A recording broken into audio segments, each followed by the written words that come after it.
கண்ணியத்திற்குரிய பெரியோர்களே, அருமை சகோதரர்களே, எல்லாம் வல்ல அல்லாஹினுடைய நல்லடியார்களே, ரசூலுல்லாஹி ஸல்லல்லாஹு அலைஹி வஸல்லம் அவர்கள் இஸ்லாத்தை தொடக்க காலகட்டங்களிலே பிரச்சாரம் செய்ய தொடங்கிய போது பல்வேறு வகையான நெருக்கடிகளுக்கும் பல்வேறு வகையான சமூக புறக்கணிப்புகளுக்கும் அவர்கள் ஆளானார்கள். பின்னர் சரியாக ஹிஜ்ரத்துக்கு 8 ஆண்டுகளுக்கு பிறகு 8வது ஆண்டில் மீண்டும் மக்காவை நோக்கி நபிகள் நாயகம் ஸல்லல்லாஹு அலைஹி வஸல்லம் அவர்கள் 10,000க்கும் மேற்பட்ட நபித்தோழர்களோடு மக்காவை வெற்றி கொள்வதற்காக புறப்பட்டு வந்தார்கள். 8 ஆண்டுகளுக்கு முன்னர் அவர்கள் நள்ளிரவு நேரத்தில் யாருக்கும் தெரியாமல் ஊராருடைய கண்களிலே பட்டுவிடக்கூடாது என்பதற்காக சில சின்ன சின்ன உத்திகளை வகுத்து கொண்டு தன்னுடைய உற்ற தோழர் அபூபக்கர் சித்தீக் ரலியல்லாஹு தஆலா அவர்களையும் துணைக்கு அழைத்து கொண்டு மதீனாவுக்கு அவர்கள் ஹிஜ்ரத்து பயணத்தை மேற்கொண்டிருந்தார்கள். 8 ஆண்டுகளுக்கு பிறகு மீண்டும் மக்காவை நோக்கி அவர்கள் வரக்கூடிய வேளையில் மக்காவினுடைய எல்லா திசைகள் வழியாகவும் இந்த 10,000 தோழர்களையும் நபிகள் நாயகம் ஸல்லல்லாஹு அலைஹி வஸல்லம் அவர்கள் பிரிந்து பிரிந்து வரச் சொல்லி மொத்த மக்காவையும் ஒரு சொட்டு இரத்தம் கூட சிந்தாமல் அவர்கள் கைப்பற்றினார்கள். சாதாரணமாக வரலாற்றிலே ஒரு சொல் உண்டு, நாமும் கூட அடிக்கடி அந்த சொல்லை சொல்லியிருப்போம் அல்லது கேட்டிருப்போம், வரலாறு மீண்டும் திரும்பும் என்று நாம் சொல்வதுண்டு. ரசூலுல்லாஹி ஸல்லல்லாஹு அலைஹி வஸல்லம் அவர்கள் எந்த மக்காவிலே அவர்கள் வஞ்சிக்கப்பட்டார்களோ ஒடுக்கப்பட்டார்களோ அதே மக்காவுக்கு அவர்கள் ஆட்சியாளராக வருகின்றார்கள். இந்த தலைகீழான மாற்றம் நடப்பதற்கு ரசூலுல்லாஹி ஸல்லல்லாஹு அலைஹி வஸல்லம் அவர்களுக்கு ஒரு 8 ஆண்டுகள் போதுமானதாக இருந்தது. 8 ஆண்டுகளும் ஒரு 10,000 தொண்டர்களும் அல்லது 10,000 தோழர்களும் அவர்களுக்கு போதுமானதாக இருந்தது. அவர்கள் மீண்டும் மக்காவை கைப்பற்றியதற்கு பிறகு அந்த மக்களிடத்திலே அவர்கள் எப்படி நடந்து கொண்டார்கள் என்பது வரலாற்றிலே மிக தெளிவாக நமக்கு காட்டப்பட்டிருக்கின்றது. அனைவரையும் அவர்கள் மன்னித்தார்கள் என்று ஒரு வரியிலே அதை நாம் எளிதாக சொல்லி கடந்துவிட முடியாது. இஸ்லாத்தை வஞ்சித்தவர்கள், முஸ்லிம்களை துன்புறுத்தியவர்கள், இவர்களெல்லாம் நடுநடுங்கிக் கொண்டிருந்த வேளையில் ஆதிக்கம் செலுத்துவதற்கு அல்லது அவர்களுக்கு மரண தண்டனை கொடுப்பதற்கு தனக்கு எல்லா வாய்ப்புகளும் இருந்த நிலையிலும் கூட நபிகள் நாயகம் ஸல்லல்லாஹு அலைஹி வஸல்லம் அவர்கள் அனைவரையும் மன்னித்து தன்னுடைய பெருந்தன்மையை அவர்கள் அங்கே நிலைநாட்டினார்கள். வரலாற்றிலே நாம் காணக்கூடிய பெரிய உண்மை என்னவென்றால், ஒரு தத்துவம், ஒரு கொள்கை, அந்த கொள்கையை நிலைநாட்டுவதற்காக வேண்டி உலகத்துக்கு வந்த ஒரு தலைவர் தனக்கு அதிகாரம் கிடைக்கின்ற போது அந்த மக்களிடத்திலே அவர் எப்படி நடந்து கொள்கிறார் என்பதை வைத்துத்தான் அவருடைய குணங்களும் அவருடைய தத்துவத்தினுடைய எதிர்காலமும் தீர்மானிக்கப்படுகிறது. எனவே ஒரு மனிதன் அதிகாரத்துக்கு வந்து அமர்ந்ததற்கு பிறகு தன்னுடைய குடிமக்களிடத்திலே எப்படி நடந்து கொள்கிறான் என்பதுதான் மிக முக்கியமானதாகும். அன்புக்குரியவர்களே, நேற்றைக்கு முன்தினம் அமெரிக்காவினுடைய நியூயார்க் மாகாணத்தில் ஒரு தேர்தல் நடைபெற்று அதனுடைய முடிவுகள் வந்திருக்கின்றன. அந்த தேர்தலில் ஜொஹரான் மம்தானி என்கின்ற ஒருவர் வரலாறு காணாத அளவுக்கு ஒரு மிகப்பெரிய வெற்றியை பெற்றிருக்கின்றார். நியூயார்க் என்கிற ஒரு நகரம் அதற்கென்று ஒரு அரசியல் முகம் கிடைத்ததற்கு பிறகு 1947க்கு பிறகு 78 ஆண்டுகளில் இவ்வளவு அதிகமான வாக்கு வித்தியாசங்களில் வென்றவர் இவர்தான் என்று அவரை பற்றி சொல்கின்றார்கள். அவரை பற்றி நாம் இங்கே நினைவு கூறுவதற்கு பல காரணங்கள் உண்டு. அவர் வெற்றி பெற்றதற்கு பிறகு ஆற்றிய உரைதான் நேற்றும் நேற்றைக்கு முன்தினமும் உலகத்தில் உள்ள எல்லா ஊடகங்களிலும் மிக டாக் ஆஃப் தி டவுன் அல்லது டாக் ஆஃப் தி சிட்டி என்று சொல்வார்கள். அதே போல உலகத்தினுடைய எல்லா ஊடகங்களிலும் அவருடைய உரை வெளிவந்திருக்கின்றது. அவர் சொல்லக்கூடிய கருத்து என்னவென்றால், ஐ எம் அ முஸ்லிம், நான் ஒரு Muslim, I am a democratic socialist, நான் ஒரு ஜனநாயக சோசியலிஸ்டாக இருக்கின்றேன். அவர் தன்னை முதலாளித்துவவாதி என்று சொல்லவில்லை. ஐ எம் அ டெமோக்ராட்டிக் சோசியலிஸ்ட், நான் ஒரு ஜனநாயகவாதி என்று அவர் தன்னை சொல்லி காட்டுகின்றார். அதோடு அவர் நிறுத்தியிருந்தால் கூட அந்த உரை இவ்வளவு பிரமாதமாக உலக மன்றத்தில் பேசப்பட்டிருக்காது. அதற்கடுத்து அவர் 3 கருத்துக்களை சொல்லுகின்றார். நியூயார்க் நகரம் என்பது உங்களுக்கு தெரியும், அமெரிக்காவில் மிகவும் புகழ்மிக்க ஒரு நகரம். அமெரிக்காவினுடைய முதல் தலைநகராகவும் நியூயார்க் தான் இருந்து வந்தது. அமெரிக்காவினுடைய பொருளாதாரத்தை தூக்கி நிறுத்தக்கூடிய மிக முக்கியமான மாகாணங்களில் ஒன்று நியூயார்க்.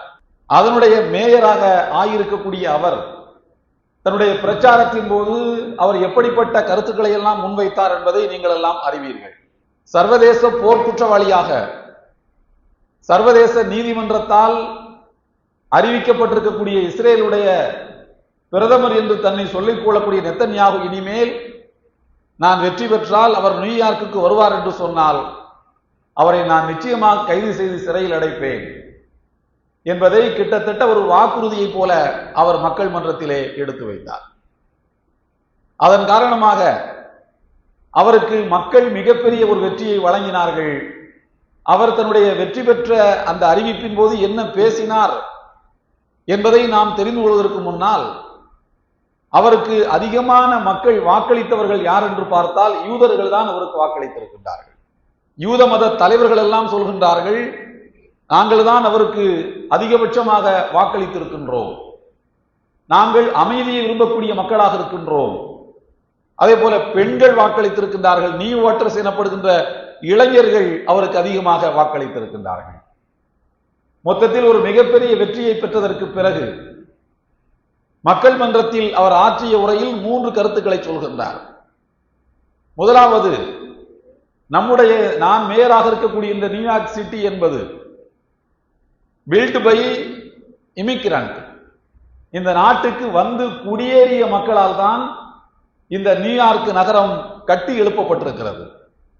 கட்டி எழுப்பப்பட்டிருக்கிறது என்று சொன்னால் இதனுடைய கட்டடங்களை அவர் சொல்லவில்லை, இதனுடைய வனப்பான சாலைகளை அவர் சொல்லவில்லை. மாறாக நியூயார்க் நகரம் என்பது ஒரு வளர்ந்த நகரமாக, அமெரிக்காவினுடைய பொருளாதார ஏற்றத்துக்கு உதவி செய்யக்கூடிய ஒரு நகரமாக, ஒரு நாகரிகம் செழித்த நகரமாக, சர்வதேச அரங்கில் கூர்ந்து கவனிக்கப்படுகின்ற ஒரு நகரமாக இது மாறியிருப்பதற்கு இங்கே வந்து குடியேறி இருக்கக்கூடிய மக்கள் தான் காரணம். ஐ எம் இமிகிரண்ட், நானும் ஒரு வந்தேறி தான், நானும் ஒரு குடியேறியவன் தான், நான் இந்த மண்ணிலே பிறந்தவன் அல்ல என்று அவர் சொல்கின்றார். நியூயார்க் நகரம் என்பது பில்ட் பை இமிகிரண்ட், வந்தேரிகளால் அது உருவமைக்கப்பட்டிருக்கிறது, வடிவமைக்கப்பட்டிருக்கின்றது. பவர்டு பை இமிகிரண்ட், இந்த நியூயார்க் சிட்டி வளமிக்க ஒரு நகரமாக, செல்வாக்கு மிக்க நகரமாக இது திகழ்வதற்கு இங்கே வந்து குடியேறிய மக்கள் தான் காரணம். இங்கே ஆண்டாண்டு காலமாக வசித்துக் கொண்டிருக்கக்கூடிய பூர்வீக மக்கள் அல்ல என்பது அதற்கு இன்னொரு பொருள். அப்படி அவர் நேரடியாக சொல்லவில்லை. பூர்வீக மக்கள் இதற்கு பங்களிக்கவில்லை என்று அவர் சொல்லவில்லை. மாறாக வந்தேரிகளால் தான், இங்கே குடியேறியவர்களால் தான் இந்த நகரம் சக்தி மிக்க ஒரு நகரமாக ஆக்கப்பட்டிருக்கிறது. மூன்றாவது அவர் சொல்கின்றார், இனிமேல் இந்த நகரம் ஒரு வந்தேரியால் நிர்வாகம் செய்யப்படவிருக்கின்றது என்று அவர் சொல்கின்றார்.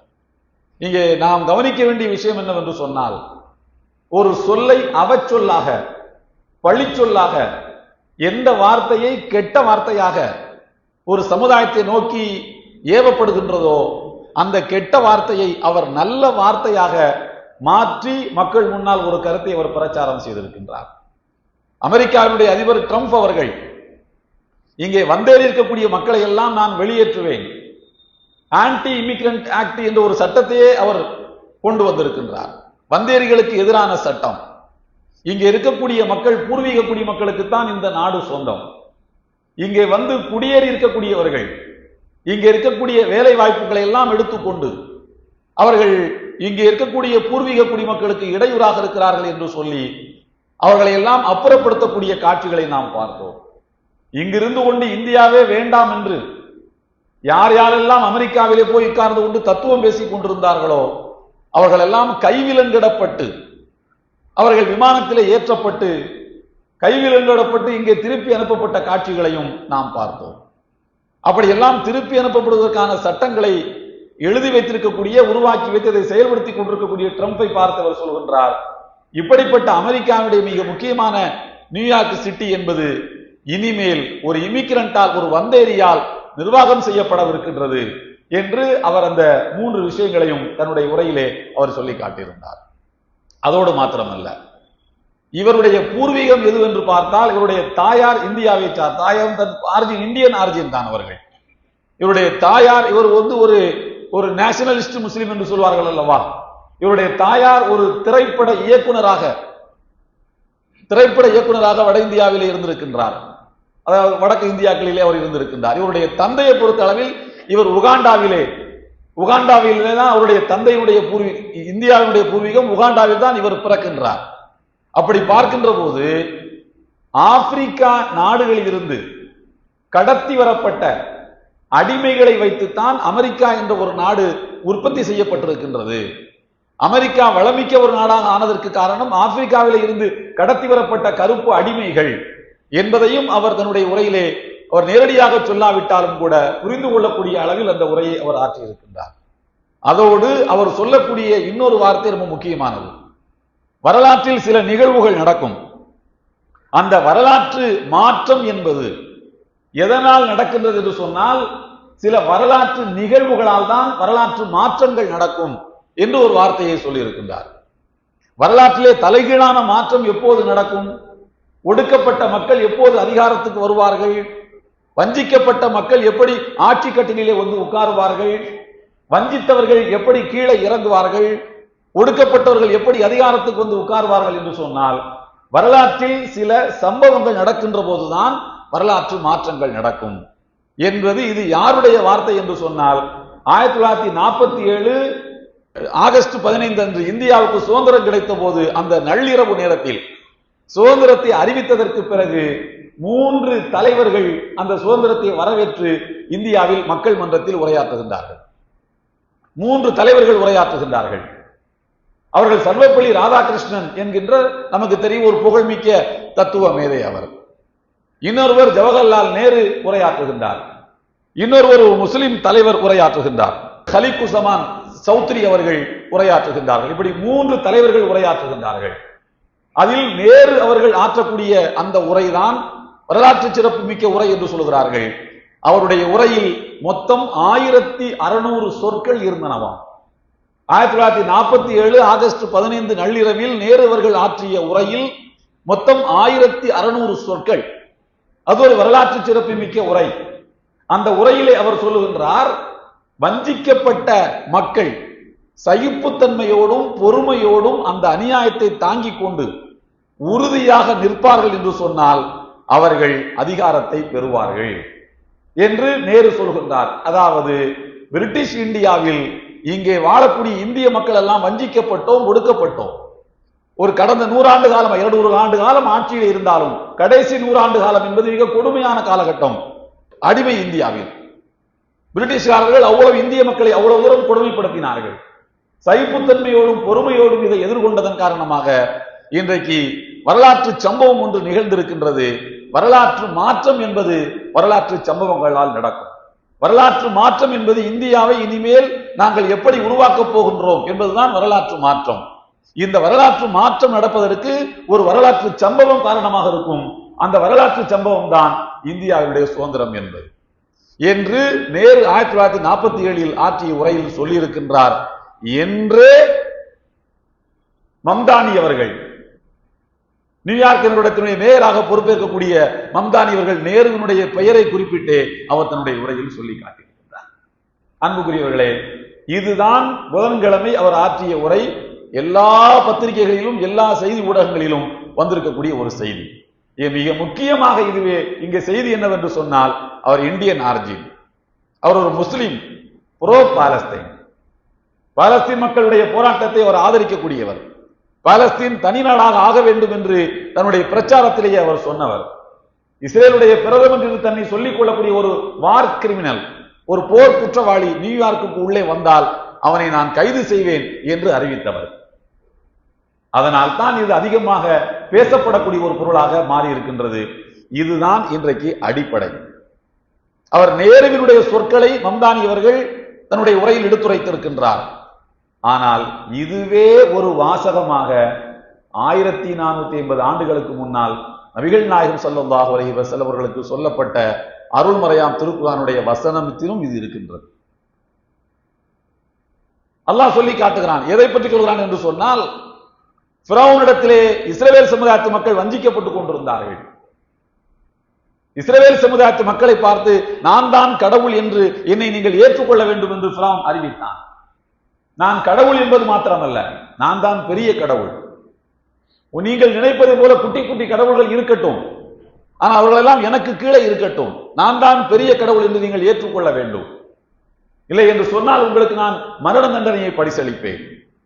மரண தண்டனை என்று சொன்னால் தூக்கில இட்டு ஒரு நிமிடத்திலே அல்லது 30 செகண்டிலே உயிர் பிரிவதை போன்ற மரண தண்டனை அல்ல. உங்களுடைய கைகளையும் கால்களையும் மாறுகால் மாறுகை வாங்குவேன். துடிக்க துடிக்க உங்களை நான் கொலை செய்வேன். வெந்நீரை கொதிக்க வைத்து அதிலே உங்களை தூக்கி நான் வீசுவேன். எண்ணெயை கொதிக்க வைத்து அதிலே தூக்கி நான் வீசுவேன். உங்களுக்கு நான் மிக கொடூரமான மரணங்களை பரிசளிப்பேன் என்று ஃபிரௌன் மிரட்டினான். இந்த சம்பவங்களை எல்லாம் சொல்ல தொடங்குவதற்கு முன்னால் அந்த சூராவினுடைய முன்னுரையை போல இருக்கக்கூடிய வசனத்தில் அல்லாஹ் சொல்கின்றான்,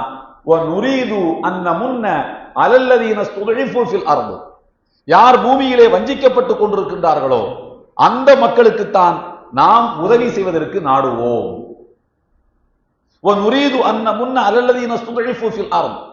யார் பூமியிலே வஞ்சிக்கப்பட்டு ஒடுக்கப்பட்டு கொண்டிருக்கின்றார்களோ அவர்களுக்குத்தான் நாம் உதவி செய்ய நாடுவோம்.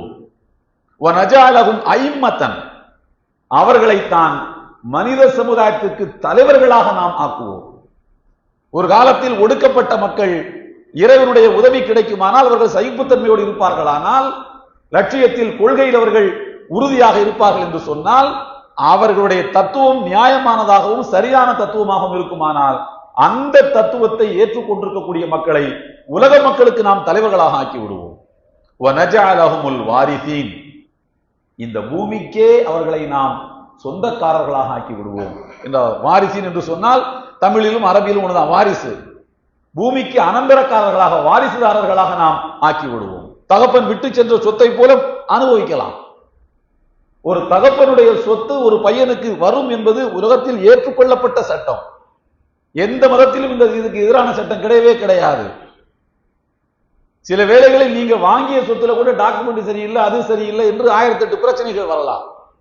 தகப்பனுடைய சொத்து என்பது உறுதியாகிவிட்டால் அது பிள்ளைக்கு அடுத்து என்பது உலகத்தில் எல்லா நீதிகளும் ஏற்றுக்கொள்ளப்பட்ட எல்லா கொள்கைகளும் ஏற்றுக்கொண்ட ஒரு தத்துவம் தான்.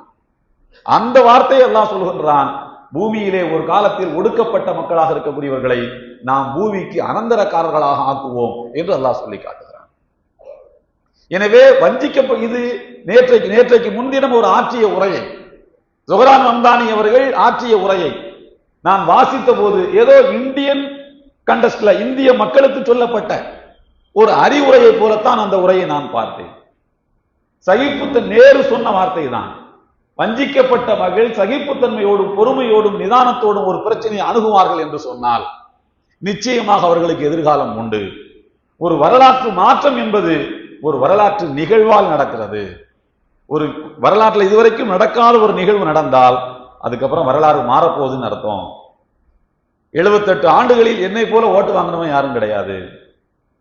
நான் பான் அமெரிக்கனும் கிடையாது. அமெரிக்கால அதுக்கு அதான் அர்த்தம். நான் அமெரிக்கால பிறந்தவனும் கிடையாது. Indian origin. நான் அதிகமாக ஓட்டு வாங்கி இருக்கின்றேன். I am Muslim, democratic socialist.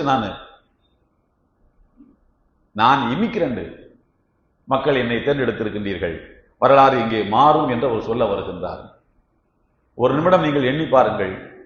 இந்தியாவில் இன்றைக்கு நம்மை பார்த்து என்ன சொல்கிறார்கள்? எஸ்ஐஆர்ல 2002 கணக்கெடுப்புல நீ ஓட்டு போட்டியா இல்லையான்னு ஏன் தெரிஞ்சுக்கணும்? என்ன சொல்ல வர்றாங்கன்னா, 2004 மன்மோகன் சிங் ஆட்சிக்கு வந்தாரு. 2014 வரைக்கும் அவர் இருந்தார். இந்த 10 வருஷத்துல நிறைய வெளிநாட்டுக்காரங்களை எல்லாம் இந்தியாவில் குடியேற்றி எல்லாருக்கும் ஓட்டை கொடுத்து நீங்க எல்லாம் எனக்கு ஓட்டு போடுங்கன்னு சொல்லிட்டாராம் அவரு. எல்லாரும் அவருக்கு ஓட்டு போட்டாங்களாம். இதான் அவங்க தத்துவம். அவங்க சொல்ல வர்றது அதுதான். எல்லாரும் அவருக்கு ஓட்டு போட்டு ஜெயிக்க வச்சு இந்தியாவை கைப்பற்றிட்டாராம். ஒரு முஸ்லீம் ஜனாதிபதி ஆயிட்டாராம். அதுக்கப்புறமா துணை ஜனாதிபதி அமீத் அன்சாரி ஆயிட்டாராம். சோனியா காந்தி ஒரு கிறிஸ்தவ பெண்மணி இந்தியாவுடைய குடுமையவே கையில வச்சிருக்குதான். என்னென்னலாமோ கதை விட்டாங்க. சோனியா காந்திக்கு பர்சனல் செக்ரட்டரி அகமது பட்டேலுங்கிற ஒரு பாய் தான் இருப்பாராம். என்னடா நினைச்சுக்கிட்டு இருக்கீங்க, இப்படித்தான் கதை விட்டுக்கிட்டு இருந்தாரு. 2002ல் எடுக்கப்பட்ட எஸ்ஐஆர்ல வச்சு தான் மன்மோகன் சிங் ஆட்சிக்கு வந்தாருன்னு சொன்னால், அவர் மைனாரிட்டி கவர்மெண்ட் தான். அவர் 2 தடவை ஆட்சியில் இருந்த போதும் பிற கட்சிகளுடைய துணையோடு தான் இருந்திருக்கிறாரு.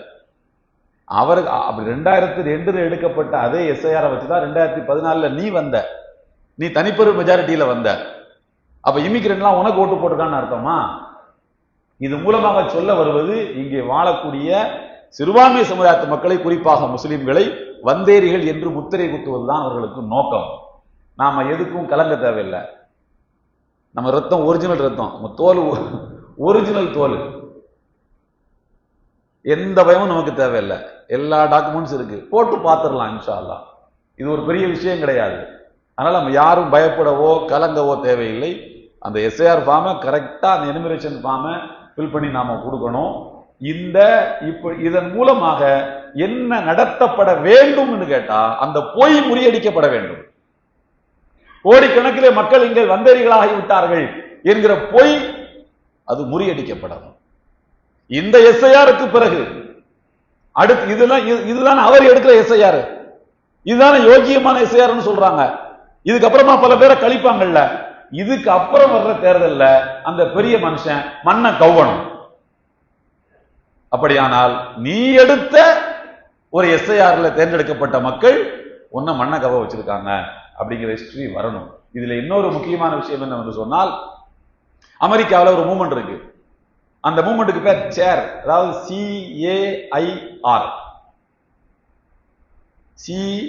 CAIR, council for American Islamic researcher, ஏதோ ஒரு அந்த அமைப்புக்கு பேர் சேர் அப்படின்னு வருது. அந்த அமைப்புக்கு பேர்.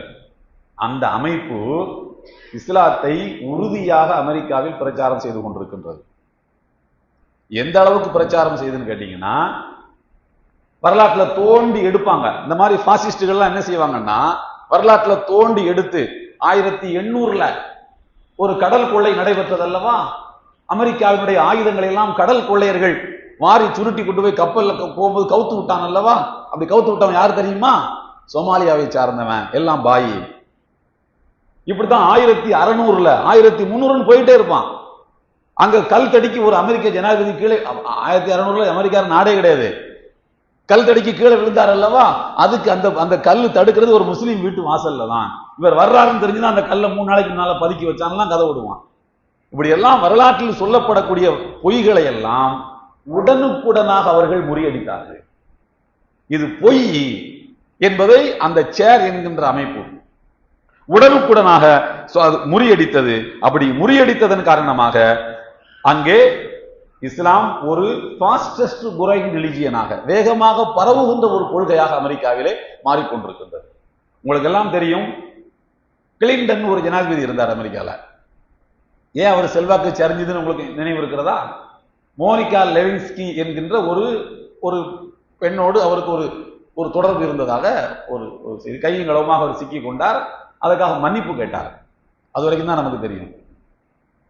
மன்னிப்பு கேட்டதற்கு பிறகு நம்முடைய அரசியல் வாழ்க்கையினுடைய உச்சத்தில் இருக்கும் போது நமக்கு இப்படி ஒரு அவமானம் நடந்து விட்டது அப்படின்னு கடந்து மனம் புழுங்கிக்கிட்டே இருக்கிறார்.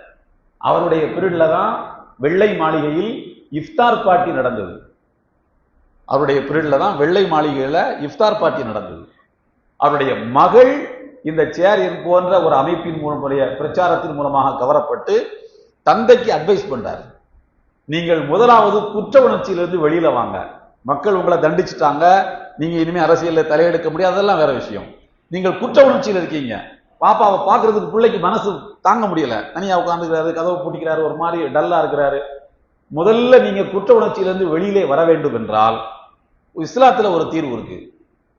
அந்த மோனிகா லெவின்ஸ்கிக்கு நீங்க கல்யாணம் பண்ணிக்கிடுங்க, 2வது மனைவியா. நம்ம அம்மா இருக்கட்டும், ஹிலாரி கிளின்டன் இருக்கட்டும், அந்த அம்மா 2வது கல்யாணம் பண்ணிக்கிடுங்க, வாழுங்க, பகிரங்கமா வாழுங்க, பப்ளிக் பிளேஸுக்கு கூட்டிட்டு போங்க, மனைவி என்கிற அந்தஸ்தை கொடுங்கள். அதன் மூலமாக முதலாவது நீங்க குற்ற உணர்ச்சியிலிருந்து வெளியில வந்துடலாம். குற்ற உணர்ச்சியிலிருந்து வெளியில வருவதுதான் ஒரு மனிதனுக்கு புத்துணர்ச்சியை தரும்னு மகள் அட்வைஸ் பண்றாங்க. இப்படியாக அந்த சேர் என்கிற அமைப்பு அமெரிக்காவில் செய்து வரக்கூடிய இஸ்லாமிய புரட்சி என்பது சாதாரணமான ஒன்று அல்ல. Council for American Islamic relations அந்த அமைப்புக்கு பெயர். அதை போன்ற அமைப்பு இந்தியாவிலும் உருவாக்கப்பட வேண்டும். இங்க ஏகப்பட்ட அமைப்பு இருக்கு, தனியா ஒண்ணு தேவையில்லை. அந்த அமைப்புகள் இந்த பிரச்சாரத்தை செய்யணும். நம் மீது முஸ்லிம்கள் மீது ஏவப்படுகின்ற பொய் உரைகள், எனக்கு தெரிந்து தீவிரவாதிங்கிற பேரு கிட்டத்தட்ட ஆல்மோஸ்ட் அழிக்கப்பட்டாச்சுன்னு அர்த்தம். ஏன்னா ஒருத்தனா வெளியில வந்துட்டு இருக்கான், எல்லாம் அக்யூட்டடு, ஒருத்தன் வேலையும் குற்றம் நிரூபிக்கப்படல, எல்லாம் வெளியில 15 வருஷம் 20 வருஷம் ஜெயில எடுத்துட்டு சும்மா வந்துகிட்டு இருக்காங்க, குற்றம் நிரூபிக்கப்படல, ஆல்மோஸ்ட் அந்த குற்றச்சாட்டு காணாமல் போய்விட்டது. இப்போ சொல்றதெல்லாம் வந்தேரிங்கிறது, நாட்டுக்கு ஆகாதவங்கிறது, உடனே அவுரங்கஜீப்புக்கு போயிடுவான். பார்த்திருக்கீங்களா? அவுரங்கஜீப்ன்றுவான், பாபர்னு சொல்லுவான், எல்லாத்தையும் குற்றவாளி ஆக்குவான். இப்போ அப்படி இதே மாதிரி தான் அமெரிக்காலையும் சொல்றாங்க. 1800 ஒரு கப்பல் கவுந்து போச்சு, அதுக்கு சோமாலியா கடற்கொலைகள் காரணம், சோமாலியால யார் இருக்கா, பாய் இருக்காங்க, அவங்க தான் இதை கொத்தாங்க. இப்படி எல்லாம் சொல்லுகின்ற போது அதற்கெல்லாம் சரியான வரலாற்று தரவுகளோடும் சான்றுகளோடும் பதில் சொல்லக்கூடியவைகளாக நம்முடைய அமைப்புகள் மாறுகின்ற போது அல்லாஹ் சொல்லி காட்டுவதை போல இன்ஷா அல்லாஹ் இந்தியாவில் ஒரு மிகப்பெரிய மாற்றம் வரும். ஒரு வரலாற்று கணக்கின்படி பார்த்தால் அதிகபட்சம் இன்னொரு 15-20 ஆண்டுகளுக்குள்ளாக இந்தியாவுக்கு ஒரு சிறப்பான எதிர்காலம் இஸ்லாத்துக்கு இந்தியாவில் இருப்பதாகத்தான் நமக்கு தோன்றுகிறது. அதுல எந்த சந்தேகமும் கிடையாது. இவருக்கு ஜொஹரான் மம்தானிக்கு 42 வயசாம். 42 வயசுல நியூயார்க் சிட்டிக்கு மேயர் ஆகிறாருன்னு சொன்னா, அரசியல்ல இதே ஸ்பீடுல போனாருன்னா அமெரிக்காவுக்கு ஒரு நாள் இவர் ஜனாதிபதியாக ஆகிவிடுவாருன்னு இப்ப சொல்றாங்க. கென்னடி 42-43 வயசுல ஜனாதிபதி ஆயிட்டாரு, ஏன் இவர் ஆகக்கூடாது? இந்த முக்கியமான சிட்டிங்க அது, இந்த ஸ்பீட்ல போனா ஆயிடுவாருங்கிறாங்க. அதற்கு இந்த மாதிரியான நான் பொலிட்டிக்கல் மூவ்மெண்ட், சேர் மாதிரியான நான் பொலிட்டிக்கல் மூவ்மெண்ட் களத்தில் ஏற்படுத்தக்கூடிய சிந்தனை மாற்றங்கள் அதற்கு காரணமாக அமையும் என்று சொல்கின்றார்கள். அதை போல புத்திசாலித்தனமான சிந்தனை மாற்றங்களை உருவாக்கக்கூடிய அமைப்புகள் இங்கே ஏற்கனவே இருக்கக்கூடிய அமைப்புகள் வீரியத்தோடு செயல்பட வேண்டும். அது இன்றைய நியூயார்க் ரிசல்ட்ல இருந்து நமக்கு கிடைக்கக்கூடிய ஒரு முக்கியமான பாடம். எல்லாம் வல்ல அல்லாஹ் உண்மையை விளங்கியதை மக்களுக்கு எடுத்துச் செல்லக்கூடிய நல்ல வாய்ப்பினை அனைவருக்கும் வழங்குவானாக. வாஹிரு தஅவானா அனில் ஹம்துலில்லாஹி ரப்பில் ஆலமீன். அஸ்ஸலாமு அலைக்கும் வரஹ்மத்துல்லாஹி வபரகாத்துஹு.